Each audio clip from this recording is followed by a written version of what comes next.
مصلی سے دل لگانے کا درس دیا، حضور نے توجہ دلائی۔ صحابہ اس ذوق کے حامل لوگ تھے، وہ کوشش کرتے تھے۔ جناب صدیق اکبر رضی اللہ تعالیٰ عنہ کا عبادت کا مزاج ہمیشہ قائم رہا۔ حضرت عمر فاروق ساری رات اللہ کے حضور کھڑے رہے۔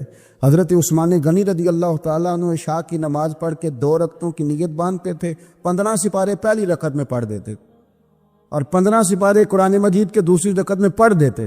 آپ نے حضرت عمر فاروق کے وصال کے بعد ان کی ایک بیوہ سے نکاح کیا، حضرت عثمان غنی نے نکاح کیا۔ وہ خاتون آپ کے نکاح میں آئیں تو عرض کرنے لگی، امیر المومنین میرے لیے یہ اعزاز تو بہت ہے کہ میں امیر المومنین کی بیوہ تھی تو امیر المومنین کی منکوحہ ہو گئی ہوں، لیکن حضور نہ تو میں جوان ہوں کہ میرے اندر رغبت ہوتی اور نہ میں اب اس قابل ہوں کہ کوئی خدمت کر سکوں، میرے ساتھ نکاح کی وجہ کیا بنی؟ تو عثمان غنی رو پڑے، فرمانے لگے میں نے عمر فاروق کو مسجد میں اپنے رب سے ڈرتے ہوئے دیکھا، میں نے اسے روتے ہوئے دیکھا ہے، عدل کرتے دیکھا ہے، انصاف کرتے دیکھا ہے، امت کی خیر خواہی کرتے دیکھا۔ تمہارے ساتھ نکاح اس لیے کیا ہے کہ تم مجھے یہ بتاؤ کہ عمر فاروق گھر کے اندر اپنے رب کو کیسے راضی کرتے ہو، گھر کے اندر کیسے راضی کرتے تھے، وہ طریقے بتلاؤ، تم بتاتی جانا اور میں بھی اسی طرح گھر میں عبادت کروں۔ میرے رسول کریم علیہ السلام نے ارشاد فرمایا، حضور فرمانے لگے جس گھر میں اللہ کا ذکر ہوتا ہے وہ گھر زندوں کا ہے، اور جس گھر میں رب کریم کا ذکر نہیں ہوتا وہ گھر زندوں کا نہیں ہے۔ گھر ہم کتابوں میں پڑھتے ہیں کہ ایک بزرگ کہتے ہیں، حضرت فضیل بن ایاز کہتے ہیں کہ میں ایک گلی سے گزر رہا تھا تو گھر کے اندر کسی قاری صاحب نے قرآن کی آیت پڑھ دی، وَلِمَنْ خَافَ مَقَامَ رَبِّهِ جَنَّتَانِ، میں تے میرے کانوں سے ٹکرائی تو اللہ نے میری کایا ہی پلٹ دی، میں توبہ کر گیا۔ اب گھر کے اندر سے آواز آئے تو صحیح نہ تلاوت کی، پر اندر سے آواز آتی نہیں، یا ڈیک بجنے کی آواز آتی ہے، یا ٹی وی چلنے کی آواز آتی ہے، یا دھوم مچانے کی آواز آتی ہے۔ عبادت کا وہ جو خاص شوق تھا، وہ جو حسن تھا، وہ جو توانائی تھی، وہ جو بات تھی۔ ایک جگہ پہ ہم بیٹھے تھے تو وہاں ایک صاحب آئے اور انہوں نے آتے ہی کہا کہ مہربانی کریں ذرا مجھے مصلی دے دیں، میرے نہ کچھ نفل رہ گئے۔ تو میں نے وضو کر لیا تو کوئی مصلی مل جائے، مصلی انہیں دے دیا گیا، وہ مصلی لے کے چلے گئے تو پیچھے ایک صاحب نے تبصرہ کیا، کہنے نے کتنا ریاکار بندہ ہے، لوگوں کو دکھا رہا ہے کہ میں نفل پڑھتا ہوں، ہے کوئی بات کرنے والی؟ میں نے اسے کہا، میں نے کہا تو مہربانی کرنا اس طرح کی ریاکاری تو بھی کر، پکڑ مصلی اور جا تو بھی تھوڑی ریاکاری کر کے آ، اٹھ ذرا، شکر کر کوئی یہ ریاکار بھی ملا ہے، کوئی نفل پڑھ کے ریاکاری کر رہا ہے۔ اللہ کا میں کہتا ہوں کو پڑھے تو صحیح نہ، یا یہ کوئی دور ہے نفل پڑھنے کا؟ اس میں تو لوگوں کا مزاج ہی نہیں، طبیعت ہی نہیں۔ میں نے کہا چل مہربانی کر یہ لے مصلی اور تو بھی جا تھوڑی سی، یا کاریا ریاکاری کرو تو صحیح نا، مزاج ہی نہیں، ذوق۔ جمعے کی نماز پڑھ کے یوں دنیا بھاگتی ہے، او ہو پتہ نہیں کون سی پیچھے آگ تھی جو بجھائی جائے گی، اور آج تک لوگ مسئلہ پوچھ رہے ہیں کہ جمعے کی بعد والی سنتیں کتنی ہوتی ہیں۔ میں نے کہا کتنے سال ہو گئے جمعہ پڑھتے، کتنے سال ہو گئے، ابھی تک سنتوں کا نہیں پتہ، ابھی تک نہیں علم کے پہلے کتنی رکھتے ہیں اور بعد میں کتنی رکھتے ہیں۔ فجر کی سنتیں کب پڑھنی چاہیے؟ سنو فجر کی سنتوں کے بارے میں۔ میرے رسول کریم سید عالم صلی اللہ تعالیٰ علیہ وسلم سے ایک صحابی نے پوچھا تھا، حضور میری فجر کی سنتیں رہ گئیں یا رہ جاتی ہیں تو حکم کیا ہے؟ کیا انداز ہے حضور کا؟ بخاری مسلم کے لفظ سنو، حضور سید عالم صلی اللہ علیہ وسلم فرمانے لگے، اس نے کیا پوچھا تھا؟ حضور جواب کیا دیتے؟ فرمایا فجر کی سنتیں کبھی نہ چھوڑنا، فجر کی پہلی 2 سنتیں کبھی نہ چھوڑنا۔ یا رسول اللہ صلی اللہ تعالیٰ علیہ وسلم میری رہ گئی ہیں، رہ جاتی ہیں۔ فرمایا فجر کی 2 سنتیں نہ چھوڑنا، فرمایا فجر کی پہلی 2 سنتیں مجھے دنیا اور دنیا کے اندر جو کچھ ہے وہ سب سے زیادہ پیاری ہے۔ فجر کی 2 سنتیں دنیا اور دنیا میں جو کچھ ہیں مجھے وہ سب سے زیادہ پیاری ہیں، اس لیے فجر کی سنتیں نہ چھوڑنا۔ اپنا ذوق، اپنی طبیعت، ہم نے ذوق غلط بنا لیا ہے۔ اگر 20 بندے کہہ بھی دیں گے تو نے بڑی شاندار تلاوت کیا تو کیا اس سے بنے گا؟ 100 بندہ کہہ بھی دے تیری کیا بات ہے، کیا بات ہے نعت خاں کی، کیا بات ہے علامہ صاحب کی، پیر صاحب کی، پیر مہر علی شاہ صاحب رحمت اللہ علیہ۔ آپ تشریف فرما تھے تو آپ کے ایک ہی بیٹے بابو جی جن کو کہا جاتا ہے، جس دن صاحبزادے پیدا ہوئے تو خادم نہ وہاں سے نکلا۔ ان لوگوں کے شوق اور طرح کے تھے تو ان کی توجہ بھی اپنے شوق کی طرف رہتی، تو خادم نکلا اندر سے، پیر صاحب مبارک ہو، پیر صاحب مبارک ہو، پیر صاحب مبارک ہو، پیر صاحب مبارک ہو، شور کر رہا ہے۔ تو پیر صاحب کو وجد ہو گیا، اللہ اکبر اللہ اکبر اللہ، وہ کیا ہوا، کس بات کی مبارک دے رہے ہو؟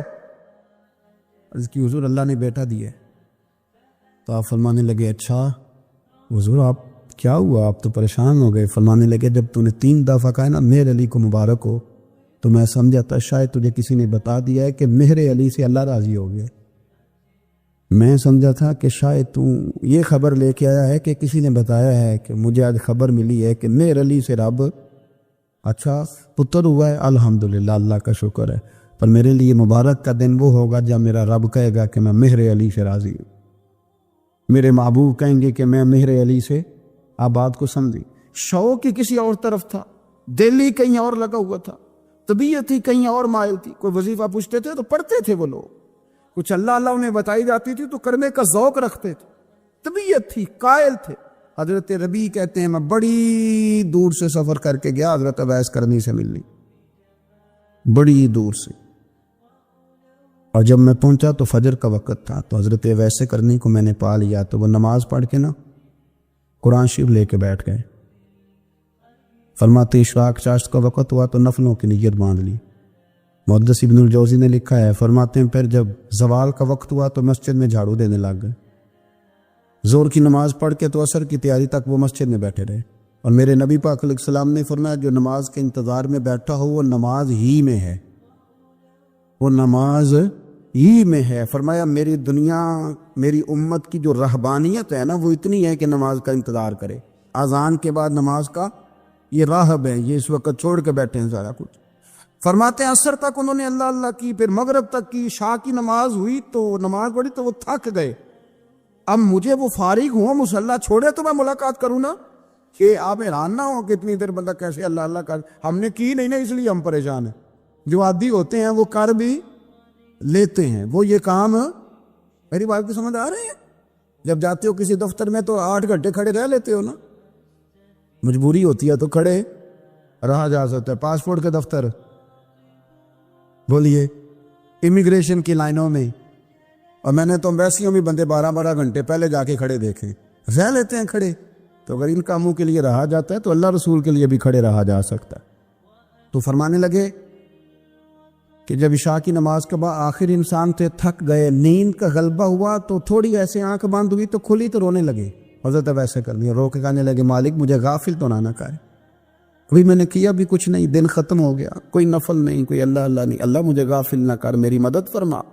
فرماتے ہیں جب وہ روئے تو میرے ساتھ جو شخص تھا میں نے کہا اٹھو چلیں، کہنے لگا حضور ملنا نہیں، فرمایا جو میں لینے آیا تھا وہ مجھے مل گیا، جو میں ان سے سیکھنے آیا تھا وہ مجھے نصیب ہو گیا، اب اور میں نے کیا لینا، ختم ہو گئی بات، اٹھو چلیں۔ اللہ کے بندوں نے حضرت ربیعہ بن کعب اسلمی رضی اللہ تعالیٰ عنہ فرماتے ہیں، کہتے ہیں جب بنو قریظہ اور بنو نذیر یہودیوں کے ساتھ حضور علیہ السلام نے جنگ کا اعلان فرمایا تو وہ دشمن ہو گئے، ہمیں خطرہ تھا کہ وہ رات کو کہیں محبوب کو تکلیف نہ دیں، تو کچھ لوگ نا تلواریں لے کے نبی پاک کے دروازے پہ پہرے داری کرتے تھے۔ گن مین رکھنا حرام نہیں، اگر کسی کو واقعی خطرہ ہو تو اس کے لیے سنت بھی ہے۔ حضرت علی المرتضیٰ تلوار لے کے حضور کے گھر کا پہرا دیتے تھے۔ حضرت ربیعہ بن کعب اسلمی رضی اللہ تعالیٰ عنہ فرماتے ہیں کہ رات میری ڈیوٹی تھی کہ میں حضور کے گھر کا پہرا دوں گا، تو فرماتے ہیں میں باہر سن رہا تھا، ساری رات ہی میرے نبی پاک نے اللہ کی تسبیح پڑھی، ساری رات، کبھی تسبیح، کبھی تہلیل، کبھی تحمید، کبھی تکبیر، ساری رات۔ فرماتے ہیں ساری رات حضور پڑھتے رہے اور ساری رات ہی میں سنتا رہا، مجھے اونگ آ گئی، میری آنکھ لگ گئی، حضور ابھی پڑھ رہے تھے، میں تھک کے سو گیا، اور فرماتے ہیں جب میری آنکھ دوبارہ سے کھلی تو میرے کانوں میں پھر کوئی چیز گونجی، تو میں نے کان لگایا تو میرے حبیب ابھی بھی اللہ کو یاد کر رہے۔ ساری رات حضور رب کی عبادت کرتے، اسی لیے تو کہا یا ایھا المزمل قم اللیل الا قلیلا، حبیب ساری رات تو نہ جاگا کر، تھوڑا آرام بھی کر لیے کر۔ میرے بھائی اپنا مصلی، اپنی عبادات، اپنے وظائف، اللہ اللہ جو آپ نے کسی سے سیکھی ہے اس کو کبھی کمزور نہ ہونے دیں۔ شجرہ شریف جو کسی بزرگ سے آپ لے لیتے ہیں تو کیا رسم ہے کوئی؟ اس پہ کچھ لکھا ہوتا ہے، وہ پڑھنے کے لیے دیا جاتا ہے، اس پہ لکھا ہوتا ہے کہ جی اللہ اللہ آپ نے کرنی ہے۔ ساری زندگی کسی اسکول میں داخل ہو گئے اور وہاں جا کے آپ نصاب ہی نہ پڑھیں، کتاب ہی نہ کھولیں تو پاس ہو جائیں گے؟ وہ کہتے ہیں میں 20 سال جاتا رہا ملا کچھ نہیں، تو آپ نے لیا کیا ہے؟ ایک اتنی سی کتاب تھی، اس کو تو کھول کے آپ دیکھ نہیں سکے، اس کے وظائف تک تو رسائی نہ ہوئی، اس لیے کہ اللہ اللہ کرنا مشکل ہے اور تصویر کھنچانا یہ آسان کام ہے۔ تو جو آسان ہے اس طرف ہماری توجہ لگی رہتی ہے اور جو مشکل ہے اس طرف ہم ذوق پیدا نہیں کر دیں گے۔ تمہیں پتہ ہے کہ عبادت اللہ کی کرنی چاہیے، تمہیں پتہ ہے کہ نماز پڑھنی چاہیے، تم جانتے ہو کہ نوافل ادا کرنی چاہیے، تمہیں پتہ ہے کہ سجدے آنکھیں بند کر کے جھوٹ کی زندگی جی کے اپنے ساتھ بددیانتی کر کے دھوکہ دے کے اپنے آپ کو دائیں بائیں اپنے آپ کو کہیں مصروف رکھ کے کچھ وقت ضائع تو کر لیتے ہو، پر تمہیں پتہ تو ہے نا کہ عبادت اللہ کی کرنی، تمہیں اس کی خبر ہے۔ فرمایا اس رب کی، دیکھیں نا انسان پر اگر کوئی شخص نیکی کر دیتا ہے، احسان کر دیتا ہے، تو انسان اس کے سامنے پھر گردن نہیں اٹھا سکتا، یار یہ میرے مشکل وقت کا دوست ہے، اس نے میرے ساتھ نیکی کی، کبھی بھی گردن نہیں اٹھائے گا، جھکا کے رکھے گا۔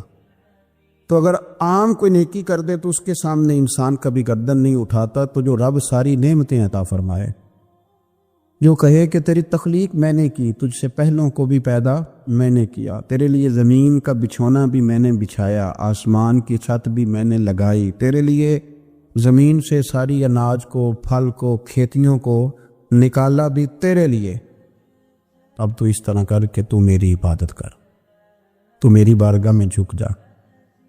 بہت سارے نشے لوگوں کو لگے ہوئے ہوتے ہیں، ہر آدمی کوئی نہ کوئی نشہ کرتا ہے، کوئی دولت کا کرتا ہے، کوئی شہرت کا کرتا ہے، کوئی اپنی تعریف کا نشہ کرتا ہے، دو چار لوگوں سے تعریف سن کے مطمئن ہو جاتا ہے۔ ناراض تو نہیں ہو گیا اس جملے سے آپ؟ کرتے ہیں لوگ دولت کا نشہ بھی، یہ جب نقصان ہوتا ہے تو بندے بیمار نہیں ہو جاتے، پیسے ڈوب جاتے ہیں تو لوگ بیمار نہیں ہو جاتے، تو اس کا مطلب یہ ہوتا ہے کہ نشہ ٹوٹ گیا ہے۔ اب بہک ہوئے ہیں نا تھوڑے سے تو کانپتے ہیں، تڑپتے ہیں، پریشان، نشہ ہی اسی طرح ہی کرتا ہے نا، نہیں ملتا تو پریشان ہوتا ہے۔ یہ سارے نشے ہیں، مختلف قسم کا نشہ۔ ہم مانتے نہیں اس بات کو، تسلیم نہیں کرتے، کیونکہ تسلیم کرنا بڑا مشکل کام ہے، اس کے لیے تو بڑی ساری چیزیں جو ہیں وہ دبوچ کے اور بڑی سارے رستے پھلانگ کے آنا پڑتا ہے، تو بڑا مشکل ہے ماننا، ورنہ کرتے ہیں ہم، ہمارا مزاج ہے۔ یہ گھومنے پھرنے کا، دنیا دیکھنے کا بھی ایک نشہ ہے، یہ بہت ساری باتیں کرنے کا بھی ایک نشہ ہے، گپ شپ کا بھی ایک نشہ ہے۔ دو چار لوگوں کی جب تک پگڑیاں نہ کھول لیں، بعض لوگوں کو نیند نہیں آتی، یہ غیبت کا، چغلی کا، بددیانتی کا، یہ بھی ایک نشہ ہے۔ اس پر ملا رومی رحمۃ اللہ نے بڑا کلام لکھا ہے، وہ کہتے ہیں مانگ کے کھانے کا بھی نشہ ہے، مانگ کے کھانے کا بھی نشہ ہے۔ وہ کہتے ہیں کہ ایک بھیک مانگنے والی خاتون تھی، تو بادشاہ کے پاس بھیک مانگنے آئی، تو بادشاہ کو پسند آ گئی، اس نے شادی کر لی۔ اب اس کو عادت تھی بھیک مانگ کے کھانے کی، تو وہ کنیزوں سے کہا کرتی تھی کہ فٹافٹ نہ روٹی لے کے آیا کرو، میں 2-3 دفعہ مانگوں تو پھر لایا کرو، کیونکہ ایک نشہ ہے نا، تو میں مانگوں 2-4 دفعہ تو پھر۔ تو انسان بہت سارے نشے کرتا ہے، یہ مانتا نہیں، یہ موبائل، یہ فیس بک، یہ سارے نشے ہی ہیں، اپنی فوٹو لگا لینا، سارا دن اسی کو دیکھتے رہنا۔ اور بڑے بڑے سیانے بندے جو وزادار ہیں، بڑے وزادار لوگ ہیں، لیکن وہ بھی سنجیدگی کے قائل نہیں، اس طرح کے نشوں کا شکار ہیں۔ یہ سارے نشے ہیں جو ہم نے پال لیے۔ ہمارے صوفیاء، ہمارے بزرگ فرماتے ہیں کہ تم اس طرح کرو، اگر سارے نشوں سے بچنا چاہتے ہو تو سجدے کا نشہ شروع کرو، سجدے کا نشہ شروع کرو۔ یہ نا اقبال کہتے ہیں وہ عطار ہو، رومی ہو، رازی، آپ بات کو سمجھیں، عطار ہو، رومی ہو، رازی ہو، غزالی ہو، کچھ ہاتھ نہیں آتا بے آہ سحر گاہی۔ کہتے ہیں بہت بڑا صوفی ہو جیسے فرید الدین عطار تھے، بہت بڑا تصوف کا امام ہو جیسے امام غزالی تھے، بہت بڑا تفسیر کا استاد ہو جیسے امام رازی ہو، عطار ہو، رومی ہو، رازی ہو، غزالی ہو، پر کچھ ہاتھ نہیں آتا بے آہ سحر گاہی۔ اگر سویرے اٹھ کے روتا نہیں نا اللہ کی بارگاہ میں، اگر تہجد نہیں نہ پڑھتا، تو کچھ ہاتھ نہیں آتا بے آہ سحر گاہی، پھر اس کو کوئی چیز نصیب۔ میری بات کی سمجھ آ رہی ہے آپ حضرات؟ جب تک آپ سویرے نہیں اٹھتے، آپ اللہ اللہ نہیں کرتے، آپ کو نوافل کا چسکا نہیں، عبادت کا مزہ نہیں، فرمایا میری عبادت کرو، یہ شوق پیدا کرو، میں نے تمہیں پیدا کیا ہے، ہم لوگوں کے نشے مختلف نشے، بڑا عجیب رنگ ہے۔ محفل کی صدارت کرنے والے بڑے پیر صاحب، بڑے القابات، بیچ میں سے بندہ تلاش کرنے سے بھی نہیں ملتا، اتنے بڑے لقب ہیں اس کے، لیکن وہ سج سنور کے 2.5 گھنٹے بیٹھا رہا محفل میں، اور نماز کا وقت آیا تو اس نے مختصر سی پڑھی، وہ نکل گیا، وہ ہلکے سے سجدے کیے۔ اتنا بڑا عشق رسول نعت کا، ہو کیا بات ہے، اور عشق رسول کا بہت بڑا پیغامبر، بہت بڑا مبلغ، وہ بیچارہ سمجھ نہیں سکا کہ اللہ کے رسول نے فرمایا تو نماز پڑھ میری آنکھیں ٹھنڈی ہو جائیں گی۔ تو یہ نشے کے عادی تو ہیں پر حقیقت کے قائل نہیں۔ یہ بس ٹھیک ہے خوابوں کی دنیا میں لوگ زندہ ہیں، پر جن کو یہ جو نشہ تھا نا عبادت کا، یہ میرے رسول پاک کی چاہت ہے، یہ میرے نبی کریم علیہ السلام کی۔ آپ دیکھیں نا حضور مہینوں جا کے غار حرا میں بیٹھتے، کیا وہاں تبلیغ کرتے تھے؟ کوئی کتاب لکھتے تھے؟ رسول کریم علیہ السلام مہینہ رہتے غار حرا میں، کوئی نہ مجھے دیکھے، کوئی نہ مجھے ملے۔ حضور یہاں کیا ہے؟ فرمایا میں اپنے رب کی عبادت کروں گا۔ نبی کریم علیہ السلام نے سجدوں کے ساتھ پتھروں اور پہاڑوں کو آباد کر دیا، سجدوں کے ساتھ۔ آپ کا سجدہ آپ کو بہت ساری چیزوں سے چھڑا لیتا ہے، یہ بہت ساری جگہوں سے جھکنے سے بچا لیتا ہے۔ صوفیاء اولیاء یہ کیا کرتے تھے؟ یہ سجدے کا ذوق ہی تو پیدا کرتے تھے، سجدے کا ذوق۔ شاہ عبدالعزیز دباغ رحمۃ اللہ تعالی علیہ اپنے مریدوں سے فرمایا کرتے تھے کہ اگر تم پکے نمازی بن جاؤ نا، تہجد گزار ہو جاؤ، تو میرے پاس آنا جانا چھوڑ دینا۔ اور اس کی حضور کیوں؟ فرمایا میں تمہارے اور رب رسول کے راستے میں رکاوٹ نہیں بننا چاہتا، اب میرا مقصود ہے تمہیں وہاں تک پہنچانا، جب پہنچ گئے تو پھر میری ضرورت ختم ہو گئی۔ ہاں کبھی وسوس آئے، شک پیدا ہو، تکلیف ہو تو آنا، ورنہ میں نہیں چاہتا کہ میں رکاوٹ بنا رہوں۔ تم اللہ اللہ کرو، اس مالک کو راضی کرو۔ میرے رسول پاک علیہ وسلم نے فرمایا بندہ اللہ کے سب سے قریب اس وقت ہوتا ہے جب وہ سجدے کی حالت میں ہوتا ہے۔ کس کے قریب ہوتا ہے؟ اللہ کے سب سے قریب ہوتا ہے، وہ بڑا نیڑے ہے رب کے، بڑا قریب ہے، اس لیے کہ وہ حالت سجدہ میں، وہ جب سجدے کرتا ہے نا اس کی بارگاہ میں جب جھک جاتا ہے۔ آپ ذرا سجدے کی کیفیت دیکھیں نا، زبان بھی یہاں ہے، آنکھ بھی یہاں ہے، کان بھی، عقل بھی ساری، اس نے سارا کچھ رکھ دیا سجدے میں۔ آپ وہ کبھی پیچھے جائیں تو دیہاتوں میں کہا جاتا تھا ناک سے نکیریں نکالو، بہت بڑی سزا ہوتی تھی نا، ناک سے نکیریں نکالو، بڑی سزا ہوتی تھی۔ تو اس نے کہا مالک مجھے کسی نے کہا نہیں، پر دیکھنا میں نے رکھ دی ساری عقل سجدے میں، اور رکھ کے کہا کیا؟ سبحان ربی یل، اللہ میں پست ہوں تو اعلیٰ، اللہ تو میرا رب ہے اور تو سب سے اعلیٰ اتنا۔ اور فرمایا جب یہ اس کیفیت میں ہوتا ہے تو پھر یہ اپنے رب کے قریب ہوتا ہے۔ کثرت عبادت، نوافل۔ ہمارے ہاں عمرے کی قرآن اندازی محفلوں پہ ہونے لگ گئی ہے، حالانکہ حدیث سے ثابت نہیں۔ میں دوستوں سے کہتا ہوں جائز ہے، کرنی چاہیے، عمرے کی قرآن اندازی جائز ہے، پر کسی حدیث میں نہیں آئی کہ قرآن اندازی کرو عمرہ کرو۔ حدیث میں قرآن اندازی یہ آئی ہے کہ نبی پاک علیہ السلام نے فرمایا تمہیں پتہ چل جائے نا پہلی صف کا ثواب کتنا ہے، تم قرآن اندازی کرو۔ عمرے کی قرآن اندازی کا تو پوسٹر چھپتا ہے، تو یہ والی قرآن اندازی کب ہونی ہے؟ ہونی چاہیے کہ نہیں؟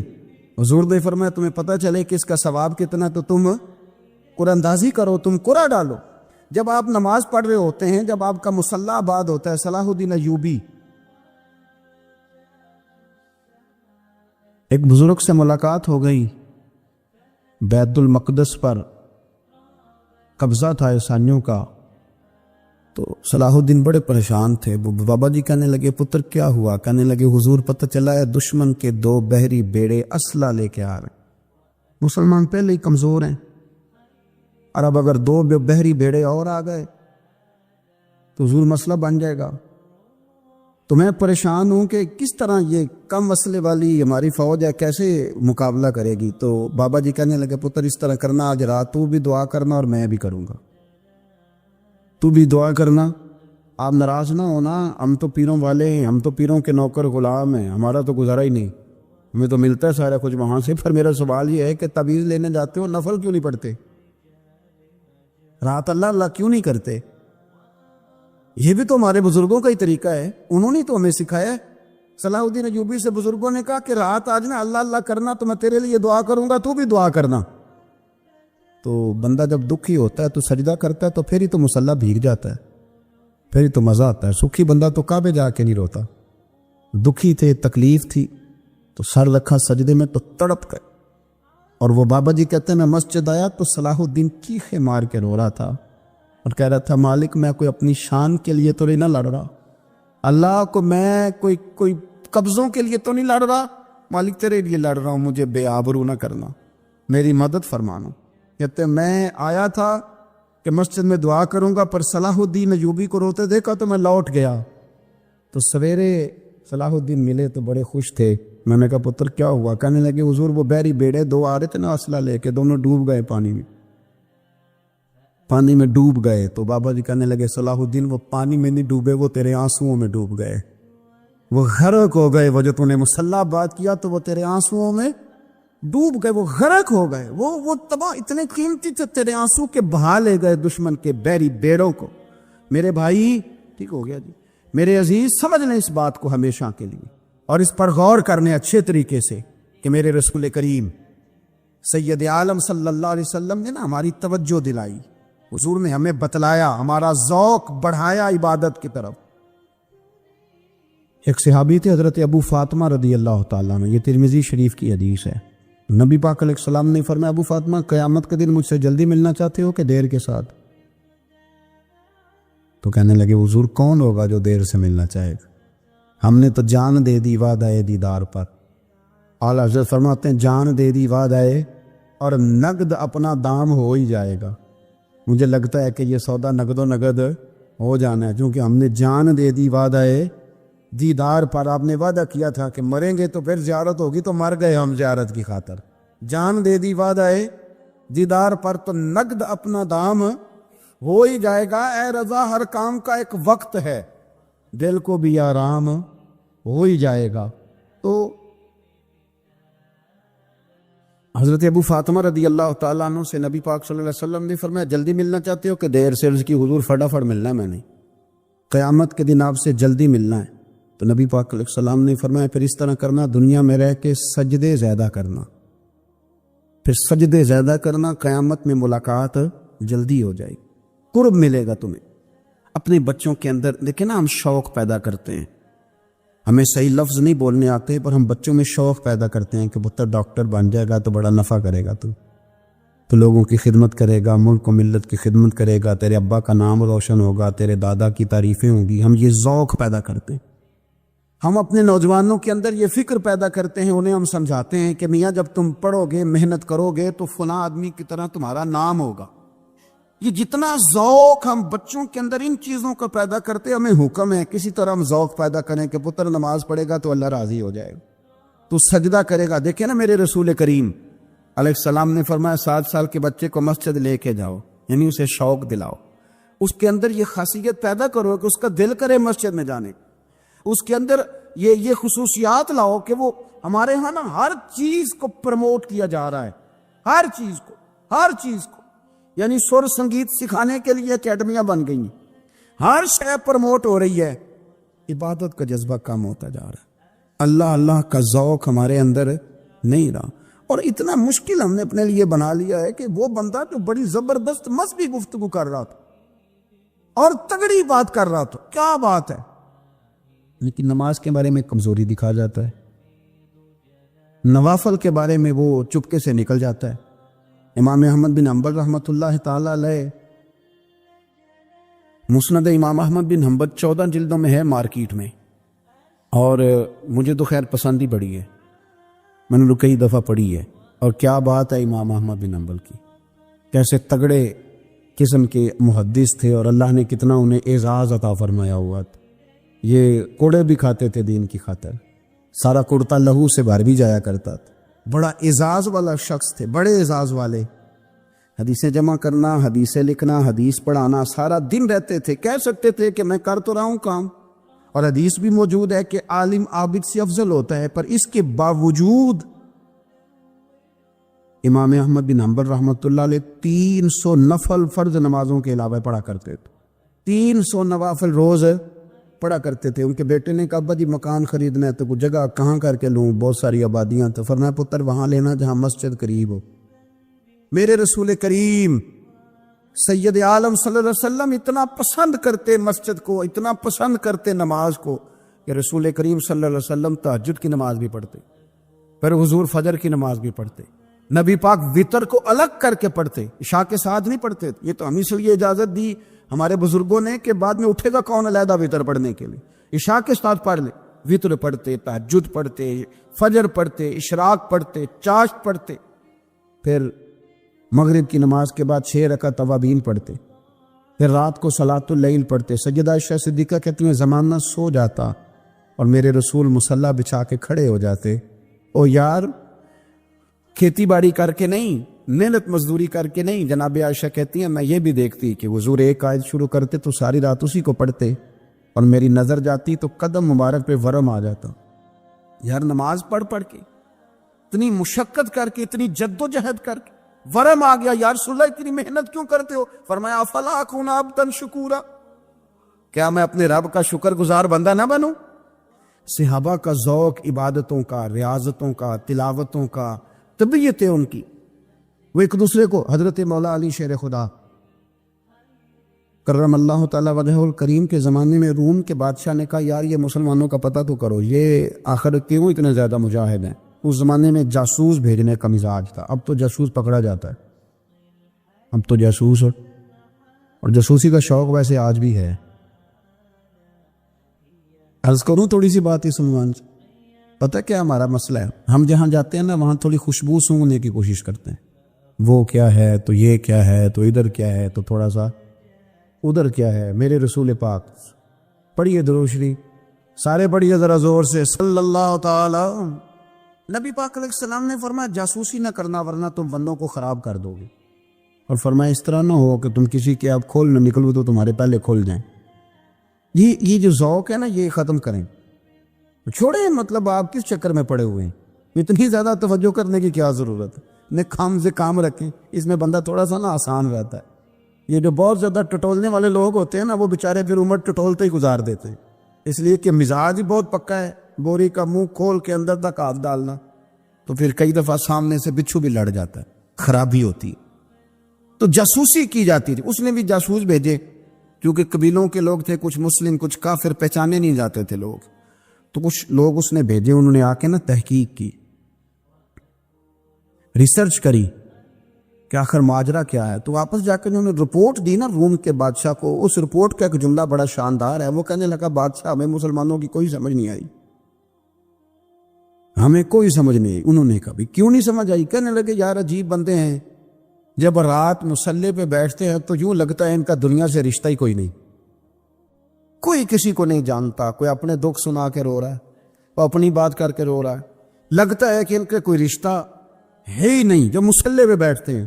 اور فرمایا جب سویرے یہ جہاد کرنے نکلتے ہیں تو لگتا ہے ان سے زیادہ دلیر ہی کوئی نہیں. حالانکہ جو مسلوں پہ رونے دھونے کے لوگ ہوتے ہیں وہ کئی دفعہ جہاد میں کام نہیں کرتے, لیکن عجیب لوگ ہیں کہ رات کے راہب ہیں, دن کے مجاہد ہیں, کوئی سمجھ نہیں آتی. میرے عزیز ان لوگوں نے مسلح آباد کر کے رکھا, تلاوتیں ان کا ذوق رہی, منظر روز پڑھنا, اسباق پڑھنا, وظائف پڑھنا, یہ ان کا ذوق رہا. اعلیٰ حضرت بریلوی رحمت اللہ نے ایک 1000 کتاب لکھی ہے, لیکن الوظیفۃ الکریمہ کے نام سے جو وہ صبح و شام وظائف پڑھتے تھے وہ الگ انہوں نے ان کو بیان کیا. پابندی کے ساتھ اپنی اللہ اللہ کرتے. شیخ شہاب الدین سہروردی رحمت اللہ علیہ پر ایک بندے نے اعتراض کیا. اس نے کہا جی آپ کس قسم کے صوفی ہیں, مرید بیٹھے ہیں اور آپ وہاں نفل پڑھ رہے ہیں. یہ بھی بڑا مسئلہ ہوتا ہے نا, جو بندہ ملنے آتا ہے وہ اپنے ٹائم کے حساب سے آتا ہے, اور اس کا یہ بھی خیال ہوتا ہے کہ پیر صاحب جو ہیں وہ چونکہ درویش ہیں تو نہ انہیں روٹی کھانی چاہیے نہ سونا چاہیے, چونکہ وہ درویش ہیں, اور ہم چونکہ درویشوں کے ماننے والے ہیں لہذا ہمارا یہ طریقہ ہونا چاہیے کہ جیسے ہم کہیں درویش ویسے ہی کر جائے. حالانکہ جس کو آپ درویش کہیں گے آپ اس کی مانیں گے, آپ منوائیں گے نہیں, تمہارا مزاج ہوتا ہے. شیخ شہاب الدین پر لوگوں نے اعتراض کی, حضور لوگ ملنے آئے ہیں, زیارت کرنے آئے ہیں, یہ بندے دعا کرانے آئے ہیں, اللہ اللہ کرانے آئے, اور آپ نفل پڑھ رہے ہیں. کیا جملہ ہے, کیا حسن ہے, کیا خوبصورتی ہے.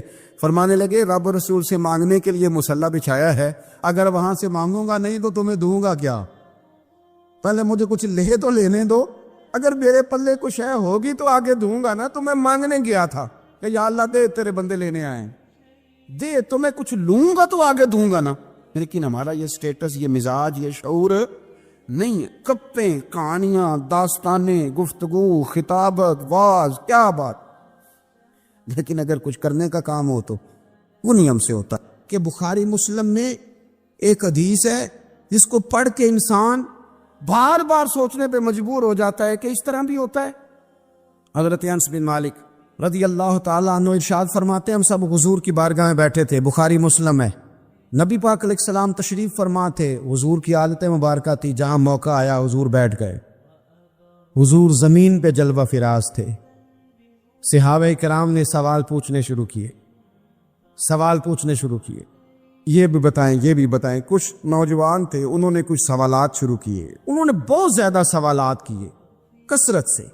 تو حضرت انس بن مالک رضی اللہ تعالیٰ عنہ فرماتے ہیں بہت سوالات. جب زیادہ سوال ہو گئے نا, اللہ کے رسول صلی اللہ علیہ وسلم اٹھ کے نا ممبر پہ بیٹھ گئے. فرمایا پوچھو جو تمہارا جی چاہتا ہے میں بتاؤں گا, پوچھو, کرو سوال کرو. ایک شخص نے اٹھ کے عرض کی, یا رسول اللہ میرا باپ کون ہے؟ فرمایا حذیفہ.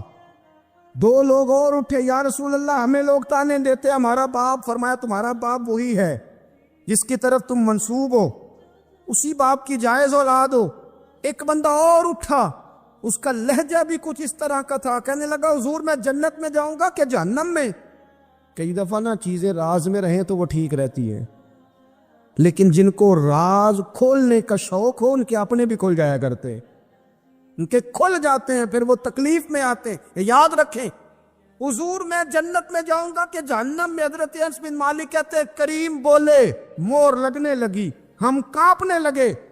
حضور نے فرمایا تو جہنم میں جائے گا, دوزخی ہے تو.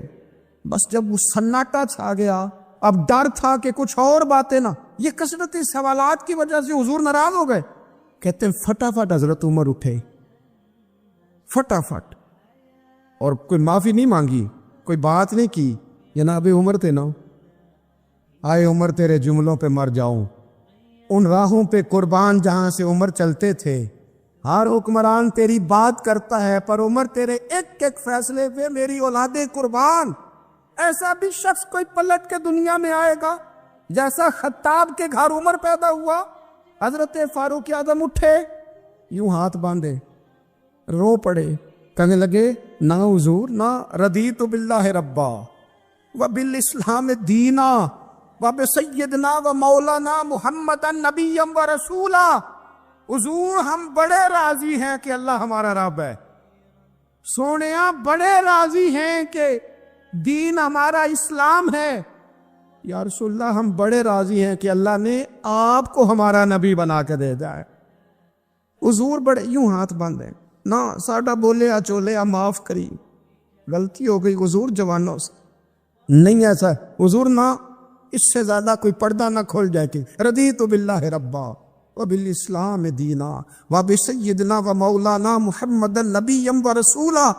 وہ ضرورت کے لیے سوال ضرور پوچھا جائے, حضور پسند کرتے تھے, لیکن بحث میں الجھ جانا, ہر وقت دین کو تختہ مشق بنا لینا, ہر وقت.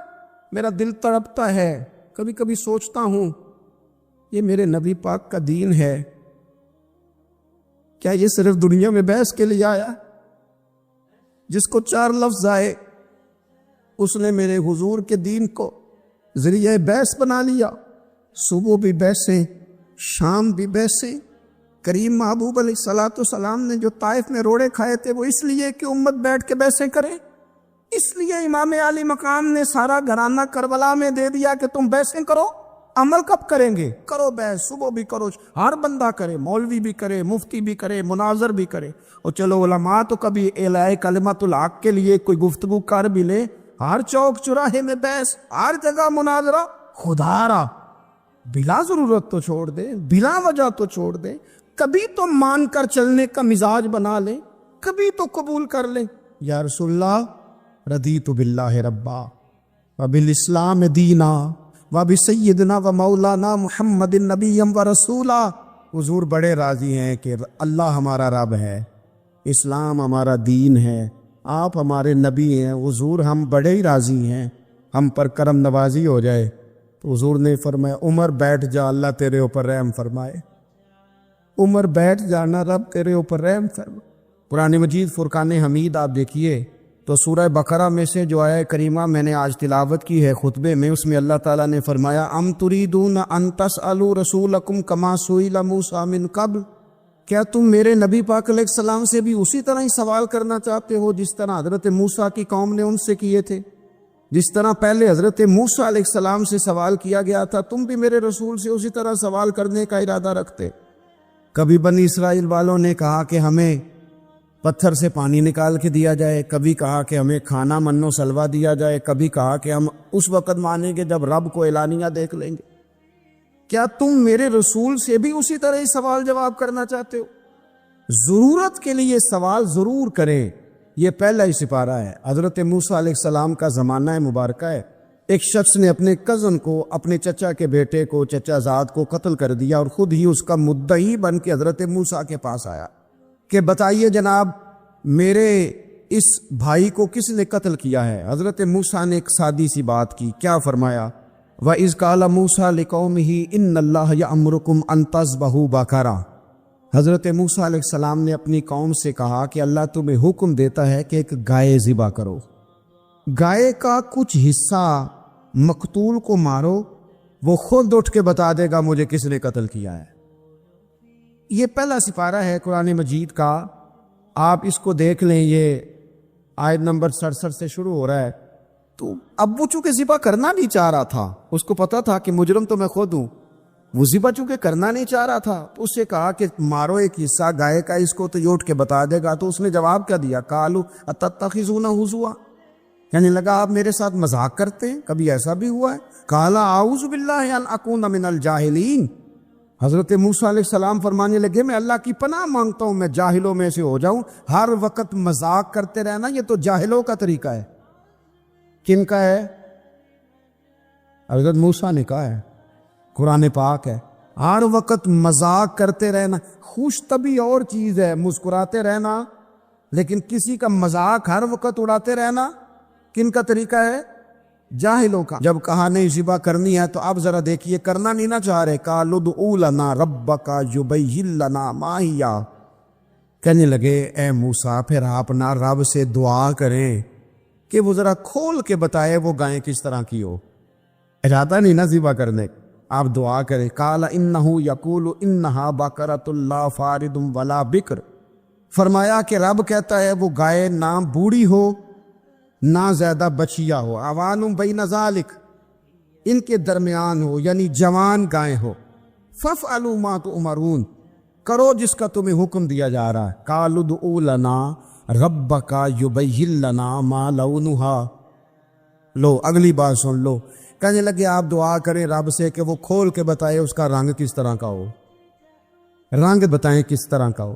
قال انہ یقول انہا بقرۃ صفراء، فرمایا رب فرماتا ہے کہ صفراء رنگ کی ہو، یعنی گہرے زرد رنگ کی ہو۔ یہ رب فرماتا ہے اس طرح کی گائے ذبح کرو۔ فاقع لونھا تسر الناظرین، اور جب کوئی اسے دیکھے تو اسے اچھا بھی لگے، آنکھوں کو اچھی لگے وہ گائے، اس طرح کی گائیں ذبح کرو۔ لو اتنی باتیں بتا دی۔ قالوا ادع لنا ربک یبین لنا ما ہی، کہنے لگے نہیں آپ پھر دعا کریں اللہ ذرا کھول کے بتائے گائیں کس طرح کی ہو۔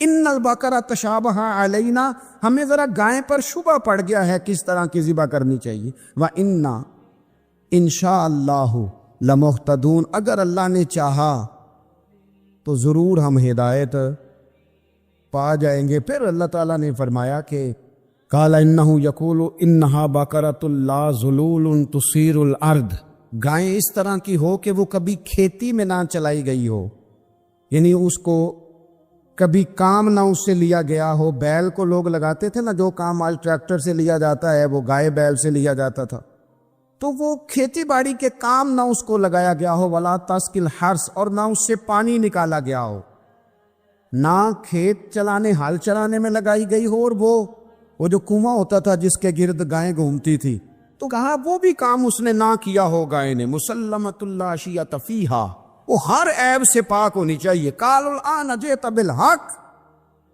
اب کہنے لگے اب آپ صحیح بات لے کے آئے ہیں، اب سوال ختم ہو گئے نا.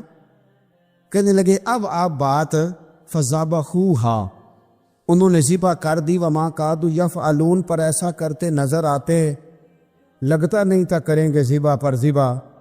اچھا یہ گائیں پھر ملی کیسے؟ امام خازن کہتے ہیں کہ ایک نیک آدمی تھا، تو اس کا آخری وقت آ گیا، تو اس کے پاس جو کل جمع پونجی تھی وہ ایک بچیا تھی، گائیں کی بچیا ویڑی، اس کے پاس وہ ایک بچیا تھی صرف. تو اس نے اس طرح کیا کہ اس کی گردن پر ایک مہر لگائی، اللہ کے نام پر بطور امانت اس نے اس کو جنگل میں چھوڑا. کہا یا اللہ میرا بیٹا ایک ہی ہے، وہ بھی چھوٹا ہے، اس کی حفاظت کرنا اور میرے بیٹے کو پہنچا دینا. بچہ بالغ ہو گیا. اس کی ماں نے کہا بیٹا جو امانتیں رب کے پاس رکھوائی جائیں نا ان میں خیانتیں نہیں ہوا کرتی، جا کے جنگل میں آواز دے تیری گائے واپس آ جائے گی. اس نے جا کے جنگل میں آواز دی کہ وہ جو میرے باپ نے امانت رکھوائی تھی وہ کدھر ہے. وہ نشان لگی ہوئی گائیں دوڑتی ہوئی اس کے پاس آئی. واللہ خیر الرازقین، جب رب بندوبست کرے، جب اللہ بندوبست کرے تو پھر معاملہ اور ہوتا ہے. وہ گائے آ گئی. اب اس نے کیا کیا اس نوجوان نے کہ وہ گائے گھر لایا، ماں سے آ کے کہا کہ اماں یہ تو اللہ نے فضل کر دیا. ماں کہنے لگی پتر حالات ہمارے خراب ہیں، منڈی میں لے جا اسے بیچ دے، لیکن سودا میری مرضی کے بغیر طے نہ کرنا. کس کی مرضی کے بغیر؟ کس کی؟ اماں کی مرضی. اور سنو یار، تھے کچھ لوگ جن کو لوگوں نے تانے بھی دیے کہ تم ماں کے پیچھے لگ گیا ہے، لوگوں نے بڑا کچھ کہا، پر جو ماں کی مرضی پہ لگے ناکام نہیں ہوتے زندگی میں. یہ دیکھو ماں کی مرضی پہ لگا. اس کی قیمت کتنی تھی گائے کی؟ بڑی مہنگی تھی، پر 3 دینار کی تھی. منڈی میں لے گیا، 3 دینار اس کی قیمت لگ گئی. تو ماں نے کہا تھا میری مرضی کے بغیر سودا نہ کرنا. اب بچے تو نہیں نا مانتے، اماں کو کیا پتا باہر بزنس کیا ہے، لین دین کیا ہے، پر ماں نے کہا تھا میری مرضی. بندہ دے رہا ہے اسے 3 دینار، اس نے کہا جی میں نے طے تب کرنا ہے، ڈن تب کرنا ہے، پہلے اماں سے پوچھنا ہے. گھر جا کے اماں سے پوچھا، اماں کہنے لگی دے دے. واپس آیا تو اس نے کہا کہ میں 6 دینار دیتا ہوں پر میری شرط ہے، ماں سے نہیں پوچھنا. اس نے کہا تو 12 بھی دے، ڈن تب بھی ہونا ہے جب اماں نے کہنا ہے. وہ جب اس طرح کی اس نے گفتگو کی، واپس اپنی والدہ کے پاس گئے، کہنے لگے اماں سمجھ نہیں آتی، 3 دینار کی گائیں بندہ 12 میں خریدنے کو تیار ہے، شرط لگاتا ہے کہ اماں سے نہیں پوچھنا. تو والدہ کہنے لگی پتر پہلے اس سے جا کے پوچھ کیا وہ ہے کون. یہ کوئی روحانی معاملہ ہے، کوئی غیبی مدد ہے، پوچھ. اس سے جا کے پوچھا تو وہ کہنے لگا میں تو فرشتہ ہوں اللہ کا،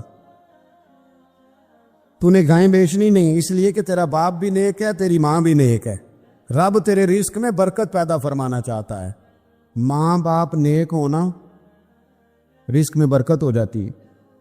ماں باپ نیک ہوں، ان کی صالحیت کا اثر پہنچتا ہے بچوں تک. رزق حلال کما کے لانے والے ہوں تو گھر میں برکت ہوتی ہے. جا کے کہا کہ تیرے ماں باپ نیک تھے، اسے نہ بیچنا گائے کو، تو کیا کریں؟ کہنے لگے بنی اسرائیل والے سوال کر کر کے خود مشکل میں آ گئے. اب وہ ایسی گائے جو جوان بھی ہو، یہاں تو ہر غریب آدمی اپنی گائیں یہاں لگا دیتا ہے، کھیتی باڑی میں یہاں لگا دیتا ہے، کنویں میں پانی نکالنے میں، تو یہاں تو ہر ایک کی گائیں. تو ایسی گائیں جس کا رنگ بھی اتنا پیارا ہو، زیادہ بوڑھی زیادہ بچی بھی نہ ہو، اور ابھی تک کھیت میں بھی نہ لگی ہو، وہ سوائے تیرے کہیں نہیں ہے. اس نے کہا چل پھر مہربانی کر بتا میں کتنے کو دوں گائیں، اگر وہ آ جائیں تو کتنے کو بیچنی ہے. اسے کہنا کوئی نہیں، ریٹ تو زیادہ کرنا ہی نہیں. ان سے کہنا گائے کے اندر سے گوشت نکال دیں اور جتنا گوشت ہے اتنے پیسے بھر دیں، اس کی کھلڑی بھر دیں. اب وہ بنی اسرائیل والے ڈھونڈتے پہنچ گئے. کہا جناب گائیں 3 دینار کیا 6 لے لو. اس نے کہا نہ بھائی، ذبح کروں گا، گوشت نکالوں گا، جتنا وزن گوشت کا اتنے پیسے بھرو گے کھال میں تو پھر گائے تمہیں ملے گی. اب مجبور تھے، کیا کرتے؟ ابن کثیر حدیث لائے ہیں، امام سیوطی نے در منصور میں بھی لکھی ہے. نبی پاک صلی اللہ علیہ وسلم نے فرمایا سنو جوانوں، اور اسے دل کی تختی پہ لکھو. نبی پاک علیہ السلام نے فرمایا اگر بنی اسرائیل والے زیادہ سوال نہ کرتے تو اتنی مشکل کا شکار نہ ہوتے. انہوں نے سوال اتنے کیے کہ چارہ نہیں ہے اب ان کے لیے. چارہ نہیں ہے اب ان کے لیے کہ یہ ادھر ادھر جا سکے، مجبوری بن گئی، یہی گائے خریدنی ہے، یہی لے جانی ہے۔ اب اتنا سارا مال جمع کر کے وہ گائے خریدی، ذبح کی، تو مقتول کو جب اس کا ایک حصہ مارا تو اس نے اٹھ کے کہہ دیا یہ جو مدعی بنا ہوا ہے نا، یہی تو میرا قاتل ہے، یہی تو میرا قاتل ہے، یہی تو ہے جس نے یہ سارا کام کیا ہے۔ تو زیادہ سوالات کرنا، بہت زیادہ سوالات کرنا، ہر وقت بحث میں رہنا، نبی پاک صلی اللہ تعالی علیہ وسلم نے منع فرمایا، اور میرے رسول پاک علیہ الصلاۃ والسلام نے فرمایا یاد رکھو 3 چیزوں سے ہمیشہ بچو، بخاری مسلم میں موجود ہے۔ ایک تو فرمایا کثرت کیلو کال سے بچو، زیادہ بحثیں نہ کرو، اور دوسرا حضور علیہ الصلاۃ والسلام نے فرمایا مال کو ضائع کرنے سے بچو، اور تیسرا فرمایا زیادہ سوال نہ کیا کرو، زیادہ سوال نہ کیا کرو۔ ایک مقام پہ نبی پاک علیہ السلام نے فرمایا حج فرض ہے۔ ایک صاحب نے اٹھ کے پوچھا حضور ہر سال؟ حضور خاموش ہو گئے۔ پھر پوچھا حضور ہر سال؟ سرکار خاموش ہو گئے۔ تیسری بار پھر پوچھا حضور ہر سال؟ نبی پاک علیہ السلام نے فرمایا زیادہ سوال نہ کیا کرو، میرے منہ سے نکل جاتا نا ہر سال فرض ہے تو رب نے ہر سال فرض کر دینا تھا، تمہارے لیے مشکل ہوتی۔ اور فرمایا جس چیز کے لیے میں تمہیں حکم دوں وہ کر دیا کرو، اور جس چیز میں تمہیں آزاد کر دوں اس میں آزاد ہو جایا کرو، زیادہ باریکیوں میں نہ جایا کرو۔ جن لوگوں نے بھی باریک بن کے چیزیں ڈسکس کرنی چاہی نا، الجھ گئے، تنگ آ گئے، اور جو کسی ایک دروازے کے فقیر تھے، ایک دروازے کے فقیر تھے، ایک دروازے کے فقیر تھے، کسی ایک راہ سے خیرات لیتے تھے، زیادہ الجھاؤ نہیں پیدا کیا انہوں نے۔ میں کہہ چکا ہوں علم حاصل کرنے کے لیے سوال ضرور کریں، لیکن بحث کے لیے اور الجھاؤ پیدا کرنے کے لیے، نئی سے نئی راہ تلاش کرنے کے لیے، یہ بات درست نہیں ہے۔